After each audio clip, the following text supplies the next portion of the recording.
Há mais ou menos um mês, provavelmente no penúltimo domingo, no qual eu tenha vindo, ou seja, na penúltima vez que aqui estive, eu falei sobre tentação. E aquelas tentações de Jesus em Mateus, no capítulo 4. Transforma a pedra em pães. Atira-te do pináculo do templo. Anjos vão te socorrer. Ajoelha-te, adora-me, submete teu ser à soberania do meu capricho. E todo o poder que me foi dado na terra, eu transferirei para ti, se tu me acolheres, me adorares. Hoje, eu quero falar sobre um outro tipo de tentação, sutil, linda, sem nenhum elemento grotesco nela.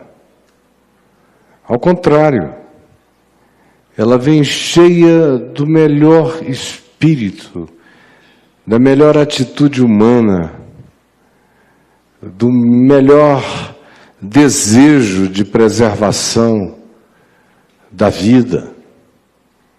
Diferentemente das tentações, por exemplo, de Mateus 4, sobre as quais eu falei, que são toscas, pedra em pão, pula de maneira suicida, anjos virão,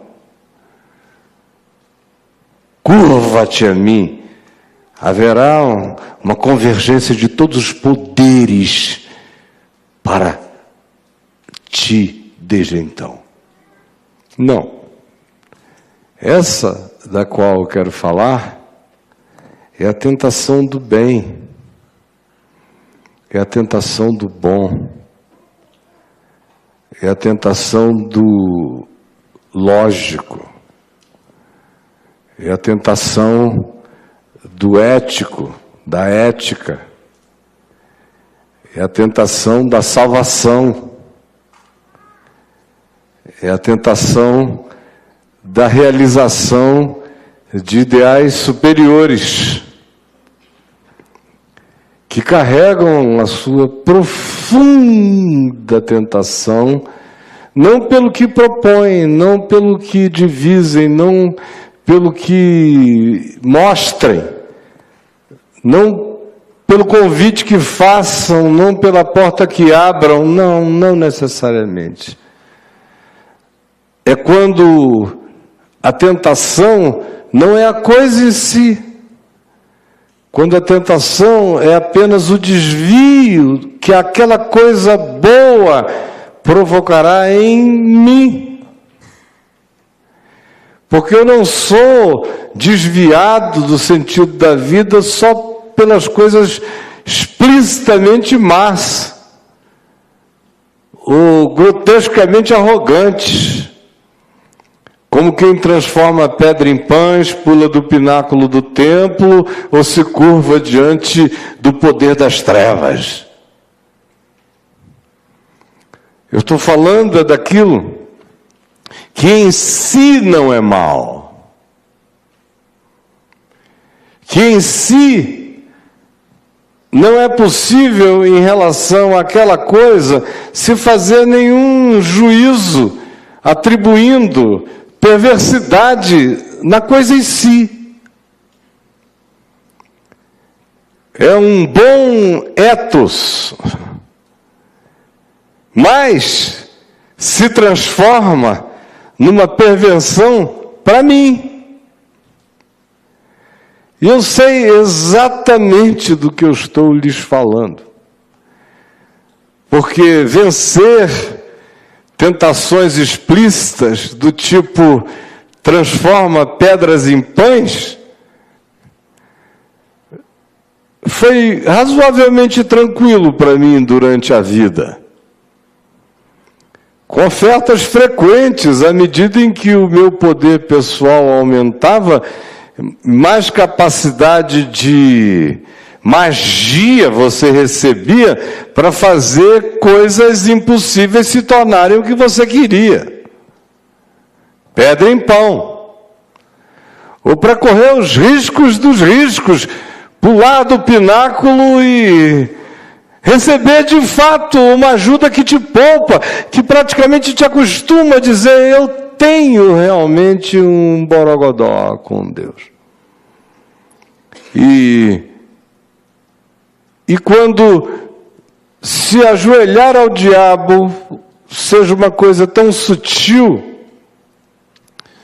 que se você fizer, você jura que está fazendo como culto a Deus, mas é na sua ignorância. Eu não estou falando desses 3 elementos e de como eles são mais fáceis de serem detectados. Eu, pessoalmente, lidei com eles praticamente a minha vida toda, sem que eles me fossem uma opressão. Até que eu encontrei o bem como tentação. O mal como tentação é fácil de discernir. Agora, quando a coisa boa é a tentação, como eu disse, não pelo que ela é em si, mas pelo que ela desvia você de si, é que é a questão. Tem muitas coisas legais para muita gente fazer, mas se eu as fizer, eu me perco. Tem muita gente legal para muita gente conhecer, mas se eu ficar com ela, eu me estrago. Eu me estrago. Tem muito trabalho legal para muita gente fazer, mas se eu for fazê-lo, provavelmente eu me desvie do meu apetite existencial mais fino e da realização daquilo que mais prazer e gratificação e validação me traria. Às vezes, a proposta em si é absoluta e irrecusavelmente do bem.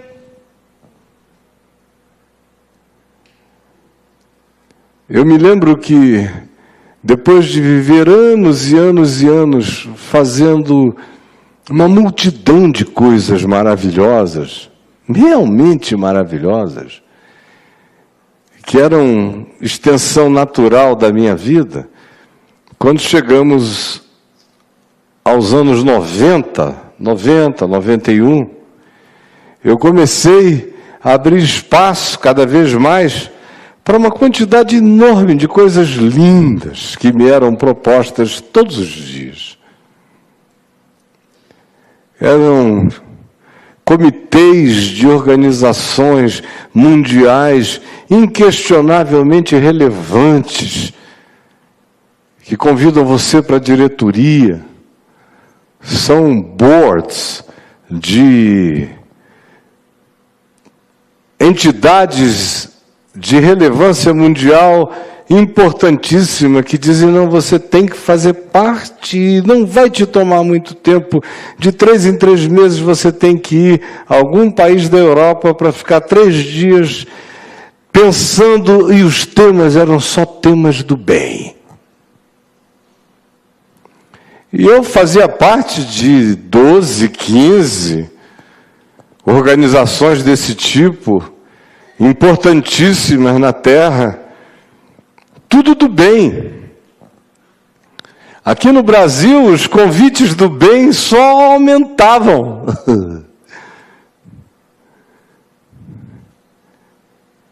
Gente do bem te procurava com projetos do bem para você fazer, com o argumento de que tudo que você tocava acontecia. Então, faz com a gente, se você tocar, isso vai para frente. Aí você começa a dizer, meu Deus, se tu me deste esse dom de Midas espiritual, tocar e as coisas irem para frente, deixa eu multiplicar pães e pães. Aí você começa, e vai enchendo a sua vida de coisas muito boas. Aí chega um amigo queridíssimo, inquestionavelmente bom, desses comprometidos com causas da vida, que botam a cara para fora, por exemplo, tipo Betinho, décadas de 80 e 90, e chega e te diz, olha, eu vim aqui pedir para você aceitar fazer isto aqui, faz, você pode fazer. E você olhava e eu me enternecia, era lindo, era verdade, era do bem, era de Deus, era da vida. Só não era para mim. Aí daqui a pouco eu me via atolado naquilo ali, fazendo. Tudo da vida, tudo do bem, tudo bom. Aí outros vinham. Aí começam aqueles convites do bem, que são upgrades para você. Podem te preservar mais a vida, te dar condições de amplitude, de alcance, de projeção. Convites para você ir assumir organizações mundiais de pregação do Evangelho, com milhões de dólares atrás, para você fazer o que quiser, em qualquer lugar do mundo, em qualquer lugar da terra, muda para onde você queira, você terá tudo para fazer o bem. Meus filhos e meus amigos íntimos sabem que nos últimos 40 anos eu recebi isso e continuo a receber até hoje. Vem, vamos, e o horizonte é lindo, e você vê o mundo tão devastadamente abandonado, dá uma vontade de se jogar e dizer, é tão bom que é irrecusável. Foi quando, na minha vida, eu comecei a dizer para mim mesmo, que se fosse do bem, que se fosse bom, e viesse espontaneamente até mim, seria irrecusável, que eu comecei a me destruir e a me fazer mal. Antes não, eu era só um jovem que criei no Evangelho, me apaixonei como um homem adulto e me entreguei como um leão. E a minha coisa era compartilhar Jesus, o reino de Deus. Ajudar, ensinar, tentar abrir a compreensão para o Evangelho. Eu fui fazendo, foi isto que me fez ser qualquer coisa, ou ser notado, ou ser visto, ou ser percebido, ou ser convidado, ou ser identificado. Foi isto, só isto, apenas isto. Só Jesus, só a cruz, só a esperança da ressurreição, só o ensino da consciência do reino de Deus. Só. Tudo. Só tudo. Aí porque eu fazia isso de maneira tão extraordinariamente natural, num alcance imenso, aonde eu ia, todo mundo começou a ter ideias a meu respeito. Pô, esse cara fazendo isso, você já imaginou? Aí você mesmo olhava e dizia, realmente, se eu fizer isso, esse negócio vai estourar muito mais.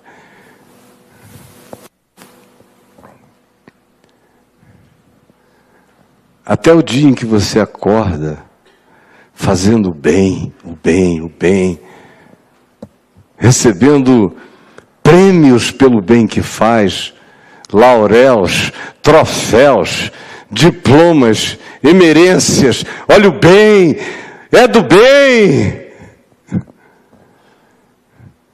E você acorda um dia, se procura e não se encontra. Incursiona atrás de você e percebe que você está indisponível, ou que eventualmente você perdeu o gosto de si mesmo, fazendo tanta coisa boa na periferia da sua essência, todavia. Eu aprendi cedo que o pior inimigo do bom era o ótimo, tanto quanto o pior inimigo do ótimo é o bom. O bom é o pior inimigo do ótimo quando você pode fazer ficar ótimo, mas decide fazer apenas ficar bom. E o ótimo é o pior inimigo do bom quando não dá para fazer ficar ótimo e você deixa de fazer bom, porque na sua minuciosidade perfeccionista o bom é ruim. Você prefere que o mundo fique sem a presença do bom, porque você não está conseguindo fazer o egótica e narcisisticamente maravilhosamente ótimo.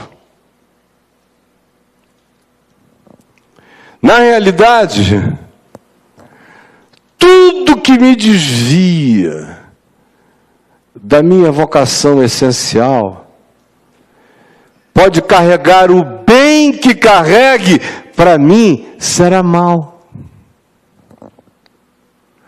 Não esqueça disso.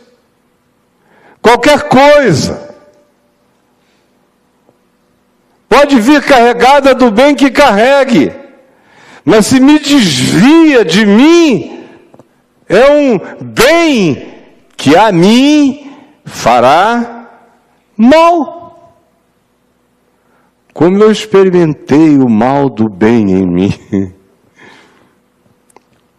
o surto do bem em mim, a arrogância do bem em mim, o poder do bem em mim, o inebriamento do bem em mim, o incensamento do bem, distanciando você todo dia do único lugar possível de contentamento para você, que é você ser você inteiramente, com amor, sabendo por que você foi chamado, por que você está aqui. É isso e somente isso que me dá sentido no existir e nada mais.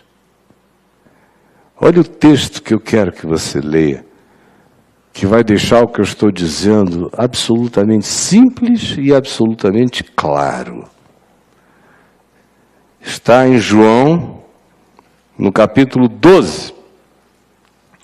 Jesus tinha ressuscitado Lázaro em Betânia. 6 dias depois da Páscoa, foi Jesus outra vez para Betânia, onde Lázaro estava, para um banquete, para uma festa. Verso 9 diz: soube numerosa multidão dos judeus que Jesus estava ali. E lá foram, não só por causa de Jesus, mas também para ver a Lázaro, que estivera morto, putrefato, 4 dias, a quem Jesus ressuscitara dentre os mortos.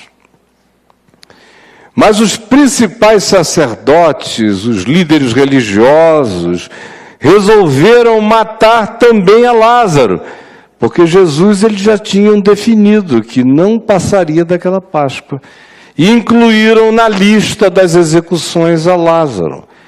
Porque muitos dos judeus, por causa de Lázaro, ao vê-lo, sabendo que ele apodrecera e fora tirado da morte depois de 4 dias fétidos, vendo isto, voltavam crendo em Jesus. Então, no dia seguinte, numerosa multidão, sabendo que Jesus estava a caminho de Jerusalém, botaram palmas e disseram: Hosana, bendito que vem o nome do Senhor, o que é rei de Israel. Jesus entra na cidade e diz o verso 17: dava, pois, testemunho disto a multidão que estiveram com ele em Betânia, quando ele chamara Lázaro do túmulo e o levantara de entre os mortos. Por causa disso também a multidão lhe saiu ao encontro, pois ouviram que ele fizera este sinal. Ou seja, todo esse Hosana, Hosana, bendito que vem em nome do Senhor, toda essa celebração messiânica tinha sido provocada pelo que ele fizera quando ressuscitara Lázaro de entre os mortos. Por causa disso também a multidão lhe saiu ao encontro, pois ouviram que ele fizera este sinal, de sorte que os fariseus, os religiosos, disseram entre si: olha aí, vede que nada aproveitais, olha só, ele está tirando onda na nossa cara. Eis aí o mundo vindo com ele. Ora, preste atenção aqui.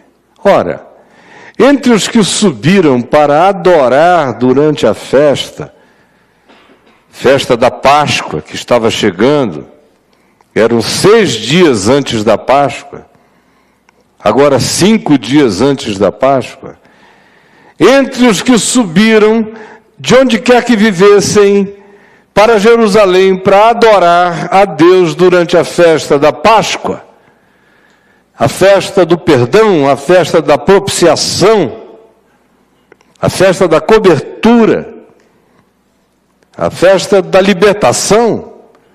Dentre esses, havia alguns gregos. Estes, pois, os gregos, se dirigiram a Filipe, que era de Betsaida da Galileia, e lhe rogaram: Filipe, nós queremos ver a Jesus. Filipe então foi dizer a André, e André, irmão de Pedro, e Filipe foram até Jesus e disseram: olha, os gregos estão querendo encontrar e conversar com você, e disseram que era. Diante do que eles disseram, que os gregos queriam conversar com Jesus, Jesus disse: é chegada a hora de ser glorificado o Filho do Homem. Preste atenção, hein? Em verdade eu vos digo, se o grão de trigo caindo na terra não morrer, fica ele só. Mas se morrer, produz muito fruto. Quem ama a sua vida, perde-a. Mas aquele que aborrece a sua vida neste mundo, preservá-la-á para a vida eterna. Se alguém me serve, então siga-me. E onde eu estou, por onde passo o meu caminho, por ali também passará o caminho daquele que me serve. E se alguém me servir, o meu Pai o honrará. Agora, diante do que eu acabei de ouvir, diante do que vocês me disseram, no entanto, está angustiada minha alma. Agora está angustiada a minha alma. E que direi eu?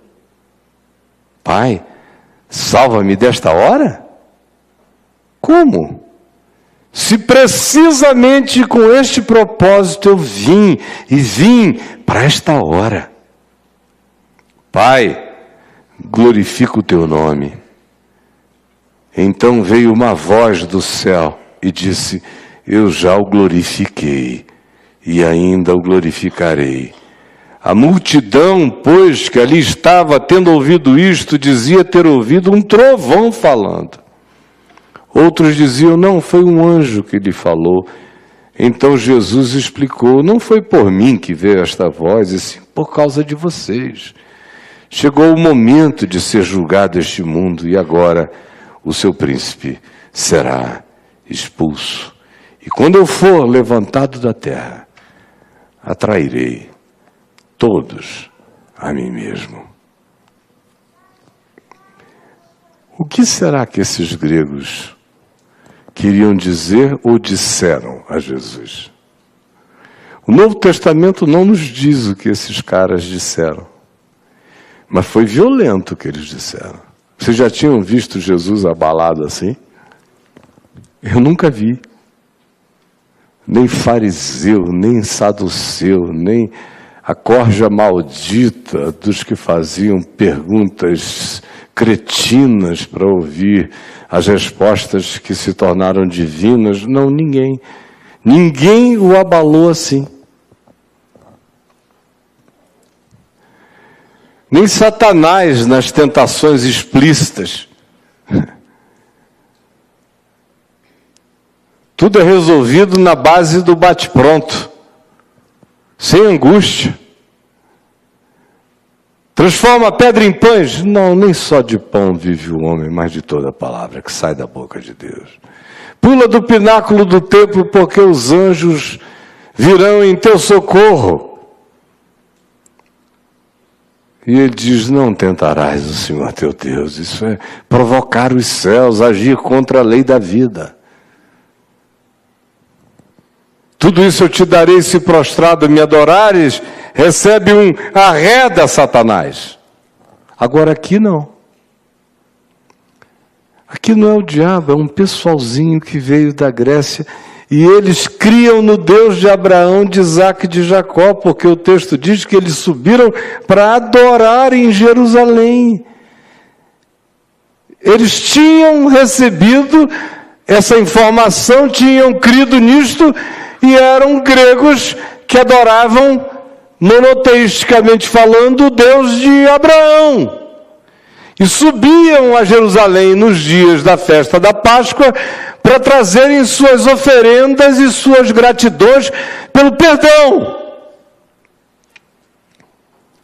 E quando chegaram lá, eles viram esse bulício, essa trama de prisão, essa conversa nas esquinas. De um lado, essa alegria de gente simples. Vocês viram? Deus está entre nós. O homem podre ressuscitou. Mora aqui do lado. 2,5 quilômetros daqui. É só descer e subir o Monte das Oliveiras. Do lado de lá está a casa dele. Aconteceu ali. Outros dizendo, isso aí não vai ficar bom. Estou ouvindo tanto papo de inveja, de ciúme, conspiração maligna. Ele está mexendo a onça com vara curta. Eram todas as especulações possíveis a respeito do que tinha ocorrido. E esses gregos sentiram, viram o clima de periculosidade, de trama contra Jesus, de trama contra Lázaro, de como isso vinha sendo urdido de maneira perniciosa, perversa e sutil. Mas iria acontecer. O fato é que o Novo Testamento não nos vai esclarecer. O Novo Testamento só diz que diante do que Jesus ouviu, Jesus ficou angustiado. Agora está angustiada a minha alma. E olha o papo dele todo, não, quem ganha a sua vida perde. Quem perde a sua vida ganha. Se o grão de trigo caindo na terra não morrer, fica ele só, mas se ele morrer, ele dá muito fruto. Agora está angustiada a minha alma. E que direi eu, Pai, salva-me desta hora, se foi precisamente com este fim e para esta hora que eu vim. Não, eu digo, Pai, glorifica o teu nome. E veio a voz que disse, eu já o glorifiquei e ainda o glorificarei. E a resposta dele é, quando eu for levantado da terra, se referindo à cruz, eu atrairei todos a mim mesmo. Todos a mim mesmo. Quando eu for levantado da terra, atrairei todos a mim mesmo. Agora é chegada a hora de ser vencido o príncipe deste mundo. O que os gregos falaram a Jesus, que fizeram-no ter essa reação? Concluir sem explicação, dizendo: não, estou angustiado, mas e aí? Vou pedir para mudar? Que não era bem isso? Se eu sei que eu vim para isso, se eu sei quem eu sou. Não, o grão de trigo tem que morrer, senão ele fica só. Não, quando eu for levantado da terra, aí sim eu atrairei todos a mim mesmo. O que os gregos propuseram a Jesus? Os historiadores, e a primeira vez que eu li sobre isso, eu devia ter uns 19 anos, lendo um livro de um escritor que morou na Índia muitos anos e um missionário cristão dos mais bonitos que a história do Evangelho já produziu no planeta, e chamado Stanley Jones, que escreveu livros memoráveis como Jesus e o Sofrimento Humano, como o Cristo de Todos os Caminhos. Foi um homem admirável. Foi lendo que eu ouvi a primeira alusão ao que eu vou lhes contar agora. Depois eu fui em busca de confirmações históricas e fui encontrando muita corroboração de gente séria a respeito daquilo, do que os gregos vieram dizer a Jesus. As tradições mais antigas da Grécia, da Igreja Ortodoxa Grega, tem igrejas que são remanescentes praticamente contínuos, ininterruptos desse processo, em alguns lugares do mundo no Ocidente. E as tradições da igreja grega nos dizem que os gregos foram enviados lá pelo rei de Edessa. O rei de Edessa ouvia falar de Jesus e ficava interessado e dizia: esse homem está no lugar errado. Não, aqueles judeus são fanáticos. Eles não vão suportar esse indivíduo. Ele está para além de todos os tempos e de todas as referências. Lá ele vai ser liquidado. Ele é insuportável em quem ele é. Eu vou mandar trazê-lo para cá. E mandou uma comitiva de gregos que praticavam a fé judaica e que eram piedosos, com o seguinte convite de Edessa. E foi isso que eles teriam dito a Filipe e a André, que os levaram a Jesus. E provavelmente por ter ido até diante de Jesus, eles mesmos disseram a Jesus. Foi algo tão interessante que interessaram a Filipe de cara quando eles disseram. Filipe falou: uau!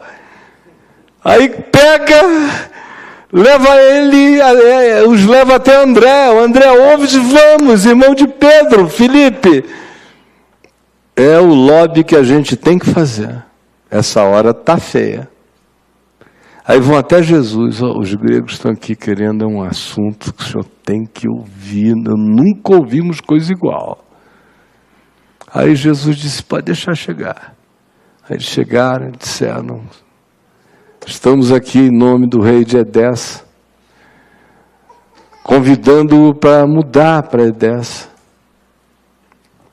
para trocar as perseguições do fanatismo religioso pelas mentes abertas de toda a Grécia e do mundo todo, para trocar as ameaças do seu cotidiano pela oferta de proteção total do rei, para trocar a certeza de que está existindo os últimos dias da sua vida e que a sua morte é certa, pela longevidade de muitos anos e de uma sabedoria que vai encher a terra.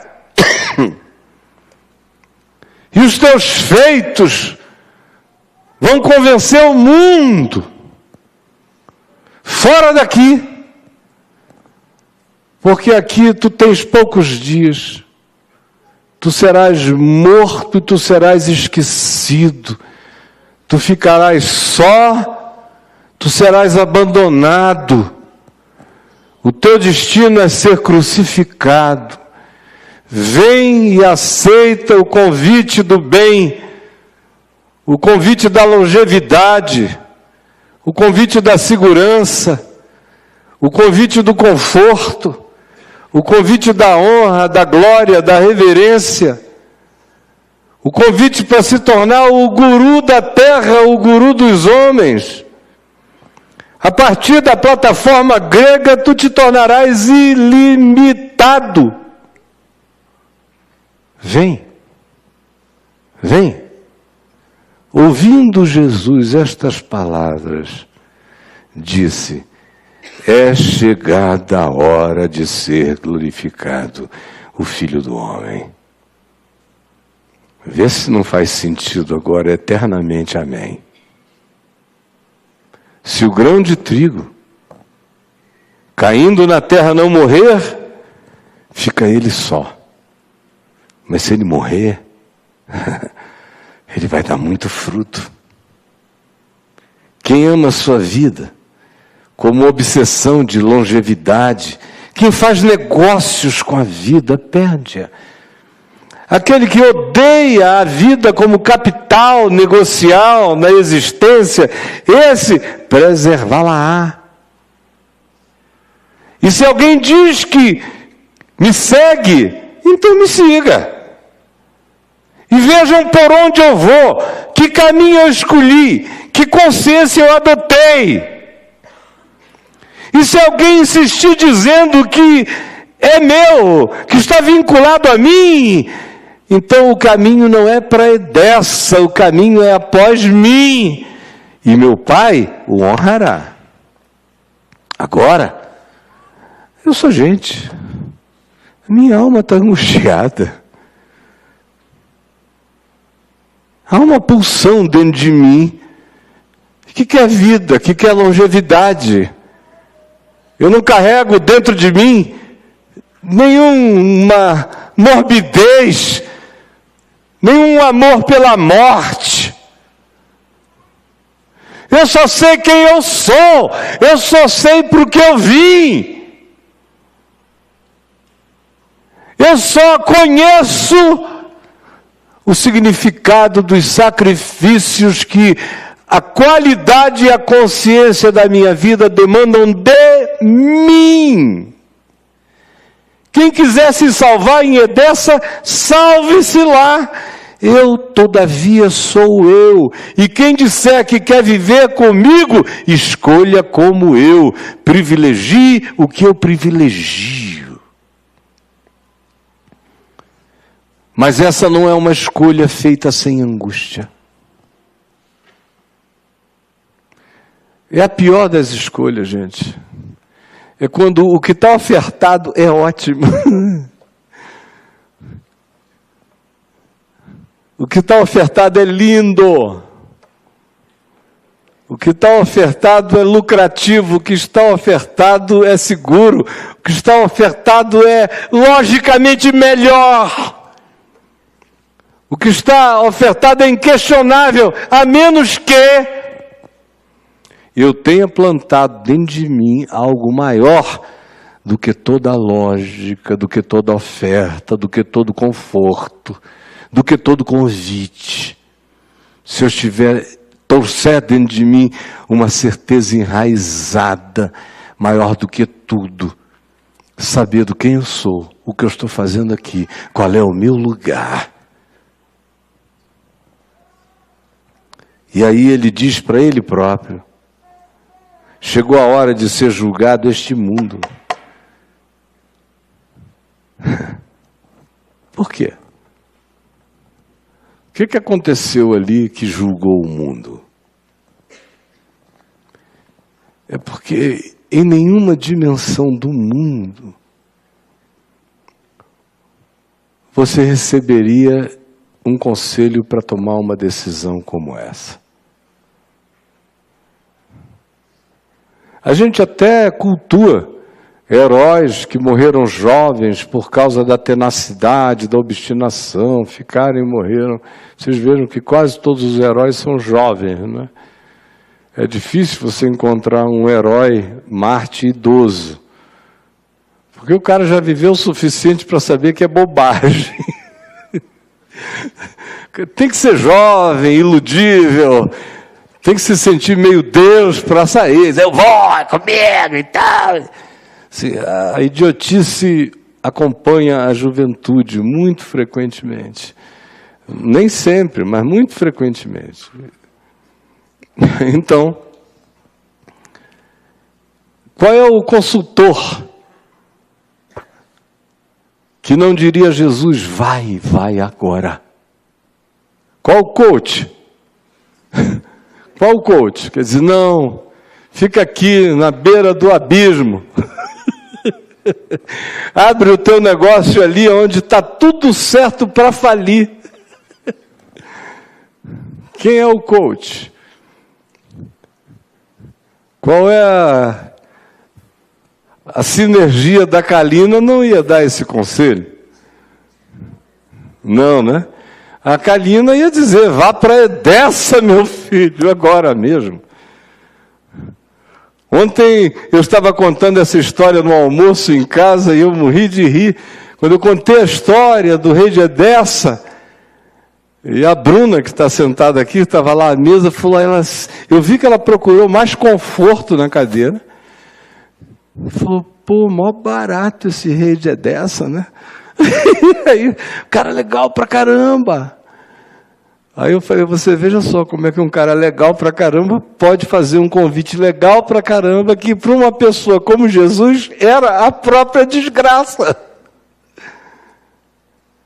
Que não é a coisa em si, é quem eu sou em mim. Eu não faço as coisas por causa dos outros, eu só faço as coisas que eu, por causa de mim, de quem eu sou, tenho que decidir fazer. Às vezes eu acolho aquilo que a consultoria diz que é para acolher, porque é bom o conselho. E às vezes, quando a proposta é maravilhosa, mas o meu coração diz, é lindo, é bom, você até conhece gente que aproveitaria isso, indique outros, mas não entre nessa, porque essa bondade pode acabar com a tua vida. Ah, já aconteceu demais comigo. Se tem alguém que sabe o que está te dizendo, sou eu.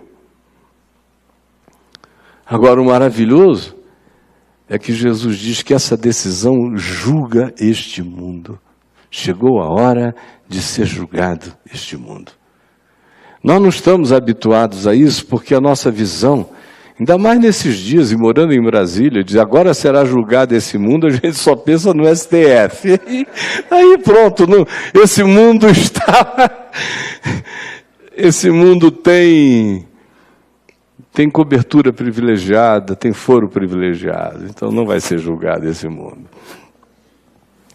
Mas eu estou falando de um julgamento espiritual, que acontece toda vez que eu digo não para o que é mal, e toda vez que eu digo não para o que é bom, apenas dizendo não para o que é mal, e dizendo não para o que é bom, para não deixar de provar o bem pessoal que Deus designou para mim. Às vezes ganhando menos, tendo menos, podendo menos, sendo menos visto, sendo menos ouvido, Mas você se colocou, todavia, no lugar insubstituível do seu significado e da sua relevância. E quando você fica neste lugar, e você diz não ao mundo, porque o mundo nunca diria não a essa proposta, e chamaria de insano quem quer que tomasse essa decisão e fizesse essa escolha. Quando Jesus fez essa escolha, ele julgou o mundo. O mundo ficou, o absurdo do mundo foi cortado no meio. A lógica do mundo, privilegia-se o chamado. Privilegia-se não o capital, não a oportunidade, não o conforto, não o poder, não a glória, não a visibilidade, não a longevidade. Privilegia-se quem se é e o que se está aqui para fazer.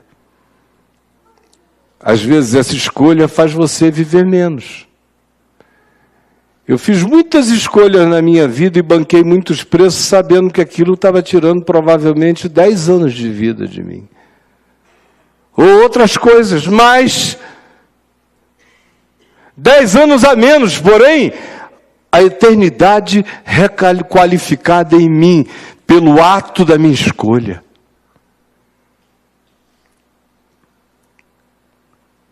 O mundo é julgado quando você decide assim.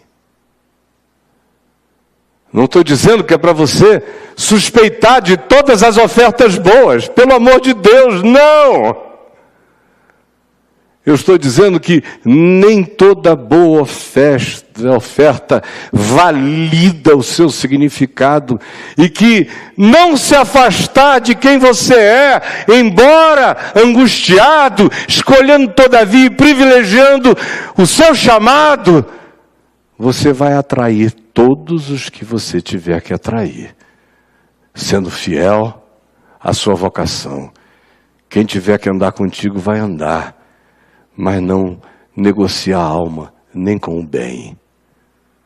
Ande na verdade. O bem é bom. A verdade, às vezes, dói. Às vezes, produz desconforto. Nem sempre oferece o telhado mais largo, mas te coloca no chão da indestrutibilidade. E neste lugar é onde eu dou muito fruto.